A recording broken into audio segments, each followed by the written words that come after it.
The SEC subpoenas PayPal over their new stablecoin. A Swiss bank launches Bitcoin and Ether custody and trading services. The UK releases new crypto marketing rules. And Japan is about to start QE, and this is a sign of what's to come globally. Let's break it down.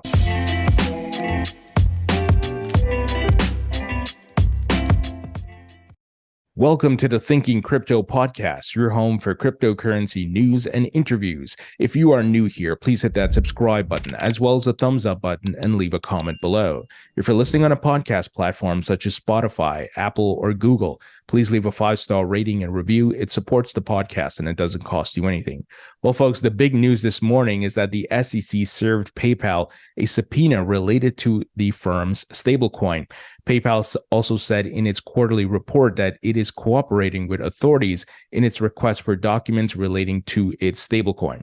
Now, the headline, can trigger some folks. The SEC is going after another firm, but a subpoena is not necessarily a bad thing. They just want more details. The question is, what do they do with those details? Because we've seen the SEC act unlawfully, and they've done things politically to try to slow down many crypto companies which haven't done fraud. Just look at the Ripple case. Look at the Grayscale case, look at the Coinbase case right now, right? There's no fraud happening, but the SEC is trying to roadblock. And we've been talking about it. It's because Elizabeth Warren is working with a lot of the incumbents and they're trying to kill these crypto startups so the big players can come in and take over.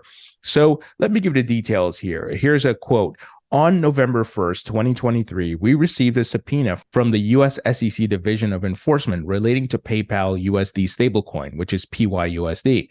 The subpoena requests the production of documents, reads the report. The payments firm said it is cooperating with authorities. So a subpoena from the SEC is a legally enforceable request for documents, testimony, or other evidence issued as part of the agency's investigative authority into potential violations of federal securities laws. Now, folks, I've often said on this podcast, it's not the underlying asset that's the issue, right? It goes back to the Ripple case. Intrinsically, a stablecoin is not a security. You can launch a stablecoin today, it's pegged to the dollar, 1-to-1. That does not make it a security. What can make it a security and the potential scenario is the packaging, the scheme, right? It goes back to the Howey test. Was it the oranges intrinsically by nature securities? Oranges on a tree or in the supermarket? Of course not. That's asinine, right? It's the packaging. What was Howey offering? He was saying, my orange grows, come invest in mine and you'll get X and X returns and all these things, right? It was a whole packaging scheme. That was the issue. Same thing with crypto and stable coins. They're not intrinsically securities. It's rather how are they packaged. So that's the distinction. But, Gary Gensler is a clown scumbag regulator who would lie and say, oh, they're all securities by nature and so forth. But the courts are shooting him down and giving him the big fat L's. So the subpoena itself, like I said, not necessarily a bad thing. They wanted more information. What they do with it next is the key, because will they go political and unlawful and use lies and hypocrisy like they've done in these previous lawsuits to try to take down PayPal stablecoin? That is to be seen. So we'll see where this goes. And the fact that the SEC is trying to say stablecoins are securities is even crazy, because they're just pegged to the dollar. It's ridiculous. Now, neither Paxos or PayPal has, have replied to any comments or released any new updates. So Paxos is the company that helped PayPal to launch their stablecoin. Remember, Paxos also helped BUSD to go live, Binance's stablecoin, which, the government shut down essentially. So we shall see where this goes. And in August, PayPal and crypto infrastructure provider Paxos announced that the duo would enter the stablecoin race with their PYUSD offering, reportedly backed by treasuries, dollar deposits, and other cash equivalents. The stablecoin is expected to be pegged to the US dollar and run on Ethereum. So let's see what the SEC does after this. The ironic thing here, though, folks, right, is that Congress is threatening subpoenas to Gary Gensler and the SEC for delaying the release of all communications and paperwork they were dealing with FTX, right? Patrick McHenry is like, I don't want to be the first speaker here to threaten, or I should say, issue a subpoena against the chair of the SEC. But this is the unbelievable hypocrisy we're dealing with, right? And we know that the SEC it's a mixed bag. They're doing a lot more bad than good. Yes, the SEC has a job to do. Yes, they have to protect consumers. Yesterday, they filed a lawsuit against the SafeMoon folks. That's clearly a scam. But at the same time, they're fighting Coinbase, right? And they're delaying the Bitcoin spot ETF, and they're trying to stop many different things that are not fraud related or have anything. They're not scamming people. Like going after PayPal, I don't believe there's any fraud here. I could be wrong. Maybe there is, right? I'm not saying either way, but let's see what they go. Will they sue PayPal? I think that will be a big red flag. Asking for information, no problem here, right? And PayPal sounds like they're cooperating. They're like, hey, you want to see the documents? Here you go, right? We have nothing to hide. So let's see what the next step is. But, I don't trust scumbag regulator Gary Gensler. I think you all see what this guy is doing. He's a gimp on the leash. Elizabeth Warren has control over him. And, both of them are working on behalf of incumbents. So interesting news here, folks. Now let's move ahead. Swiss bank launches Bitcoin and Ether custody and trading services in partnership with SEBA. Folks, we're seeing stock exchanges, banks, and the largest financial institutions around the world adopting crypto. And, some people are still bearish, right? I'm sure you can be bearish this week and in the short term, but long term, I hope you're bullish. I just reported on Monday, guys, that Thailand's fourth largest bank buys $103 million stake in a new crypto exchange, or I should say an existing crypto exchange by the name of Satang. So I hope you see what's taking place here. Let me give you the details. So one of Switzerland's largest cantonal banks has launched digital asset custody and brokerage services for its clients in partnership with SEBA Bank. This week, St. Galler Cantonal Bank, if I'm saying that right, announced the launch of custody and trading services for Bitcoin and Ether to a select group of clients. SGKB added that it has plans to expand its digital asset offerings with the addition of more cryptocurrencies based on client demand. SGKB is using Swiss-based SEBA Bank to provide digital asset brokerage and custody services. Here are some quotes. We are very pleased to be able to support St. Galler Cantonal Bank with our expertise in expanding their services around digital assets, SEBA Bank head B2B and custody solutions Christian Bier said.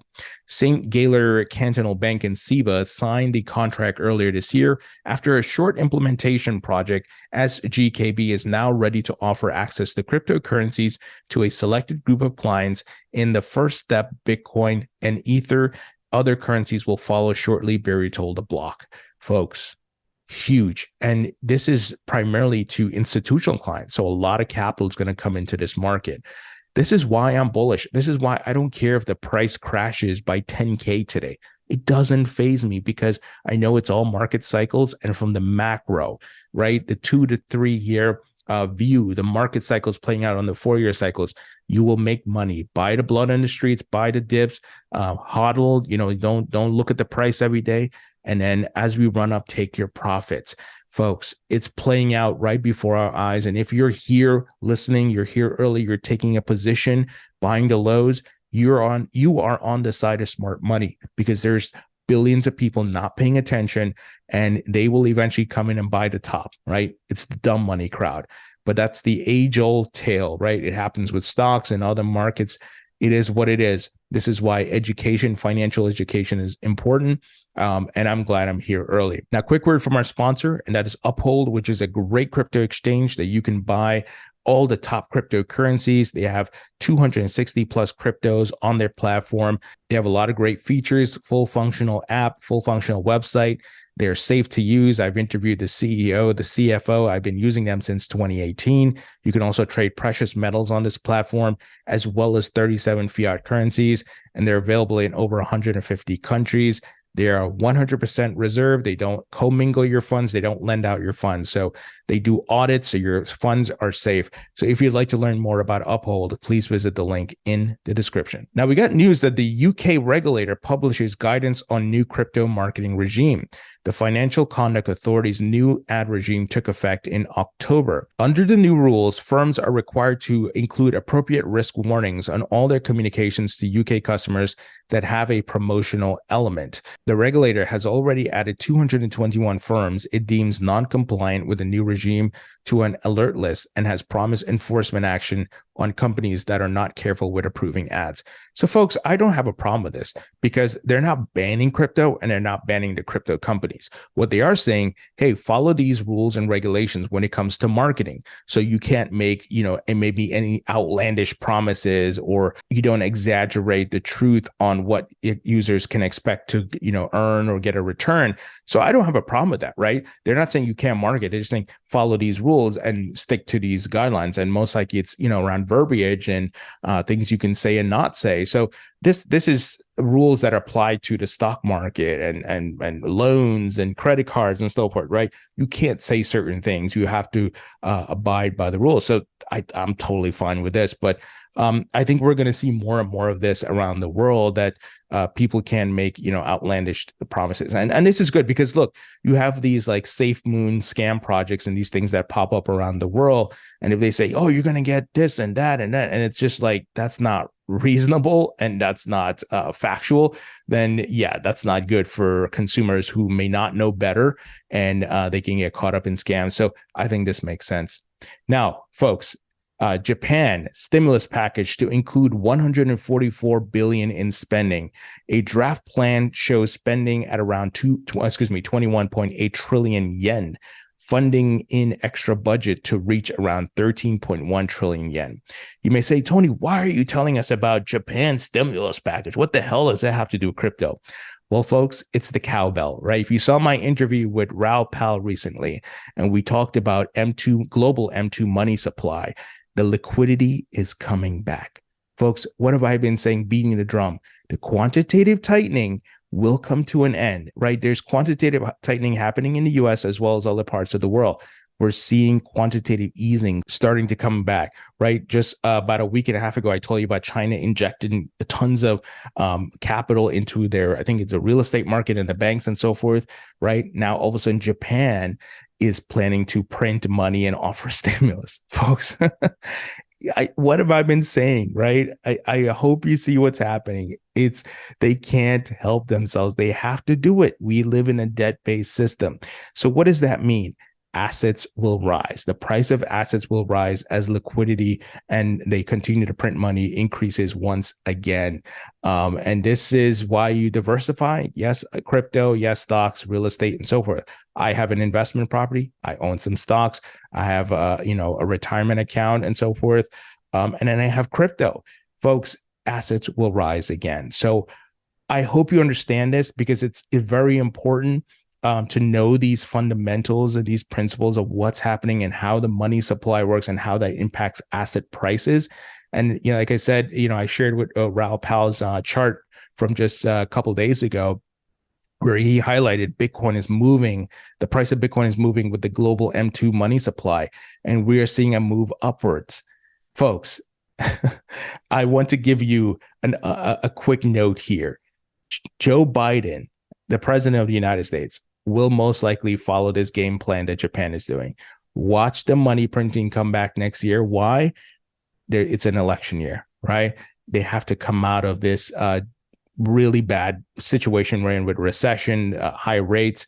I definitely think we're in a recession. They may try to skew the data to say we're not. We are in a recession.